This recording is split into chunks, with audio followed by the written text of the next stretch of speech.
तमिलनाडु में विजय के नाम पर एक यूफोरिया क्रिएट होता हुआ यहाँ पर देखा जा सकता है। फिलहाल मैं चेन्नई में मौजूद हूँ। यहाँ विल्लीवाकम में जो पार्टी के पदाधिकारी हैं उनके समर्थन में विजय यहाँ पर रोड शो करते हुए नजर आए। आप भीड़ का अंदाजा लगाइए एक बार, किस तरह से यहाँ पर एक जबरदस्त भीड़ जो है वो यहाँ पर आई है। विल्लीवाकम के आदव अर्जुना, उनके अलावा बिल्कुल यहाँ से बगल की कॉन्स्टिट्यूएंसी पेरम्बूर जहाँ पर विजय भी खड़े हो रहे हैं, वहाँ पर 75% पॉपुलेशन ऐसी है जो मिडिल क्लास कामकाजी लोग हैं, जो विजय का एक बहुत बड़ा फैन बेस है। इस वजह से विजय ने उस कॉन्स्टिट्यूएंसी को चुना है। उसके अलावा तिरुचि ईस्ट से भी वो चुनाव लड़ रहे हैं, वहां पर उनके जाति वोट बहुत ज्यादा हैं, इस वजह से वहां पर भी उनको जीत की उम्मीद है। इसके अलावा आदव अर्जुना विल्लीवाकम से, उसके अलावा आनंद टी नगर से, और उसके अलावा सेंगोटेन जो AIADMK के बड़े नेता माने जाते थे वो विजय के साथ हैं। ये ऐसे नेता हैं जिन पर दांव जो है पार्टी का टिका हुआ है। ऐसा लगता है पार्टी को कि ये सब नेता जीतने वाले हैं। उसके बाद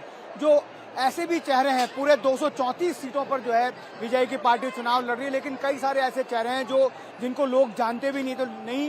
विजय लगातार ये कह रहे हैं कि सभी सीटों पर वो खड़े हैं, उनको वोट देना चाहिए। और ऐसी ही भीड़ जब भी विजय जहां पर भी जाते हैं, ऐसी एक जबरदस्त भीड़ उनको देखने के लिए आती है।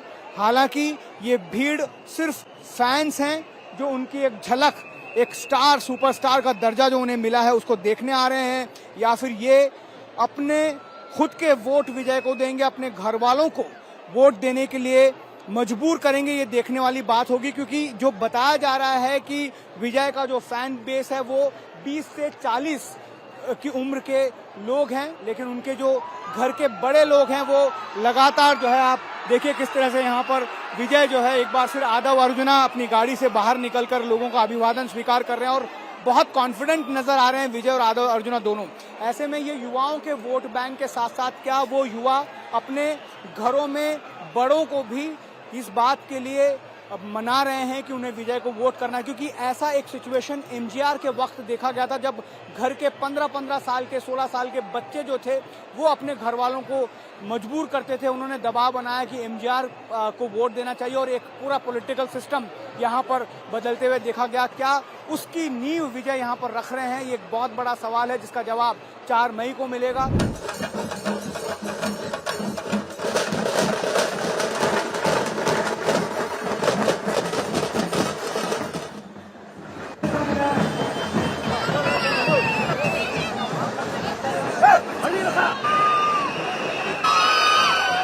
तमिल फिल्मों के सुपरस्टार से नेता बने विजय क्या MGR की जगह बना पाएंगे? देखिए आप इस पोस्टर में कितने साफ तरीके से विजय के फैंस ने उनको पोर्ट्रे किया है कि वो MG रामचंद्रन की जो छवि है उसको लेकर आगे बढ़ रहे हैं। किस तरह से यहाँ पर इस पोस्टर के जरिए ये समझाने की कोशिश की है। बहुत ही दिलचस्प तमिलनाडु की राजनीति रही है। एक तरफ से आप देखिए किस तरह से यहाँ पर विजय के फैंस की भीड़ जो है वो जुटी हुई है, उसके साथ साथ हम आपको जो राजनीति है तमिलनाडु की वो समझाते हैं। MGR एक अकेले ऐसे नेता थे जो फिल्म स्टार रहते हुए जिन्होंने एक बहुत बड़ा सियासी उलटफेर किया था, जब कामराज और करुणानिधि से धुरंधर नेताओं को उन्होंने चुनाव में हराया था। और AIADMK की स्थापना के बाद लगातार 2 बार उन्होंने सरकार की स्थापना भी की थी। क्या विजय वही करिश्मा दोहराने जा रहे हैं?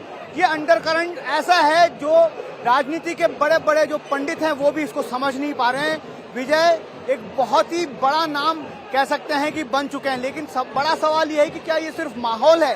क्या विजय के पास बूथ लेवल पर संगठन के जो क्षमता है वो इतनी है कि वो इन वोटर्स को, जो फैंस हैं, उन्हें वोटर में तब्दील कर पाएंगे? क्या बूथ तक लेकर आ पाएंगे? एक बहुत बड़ा सवाल जो है विजय की राजनीति से जुड़ा हुआ है। लेकिन अभी अगर हम बात कर लें तमिलनाडु में, तो जिस तरह की सियासी उठापटक चल रही है उसमें विजय और उनका जो निशान है पार्टी का विसिल, वो घर घर तक पहुंच गया है। और यही वजह है कि विजय की हर रैली, रोड शो में हजारों की भीड़ उमड़ रही है। उनको देखने के लिए लोग यहाँ पर दीवाने हो गए हैं। लेकिन क्या विजय MGR बन पाएंगे?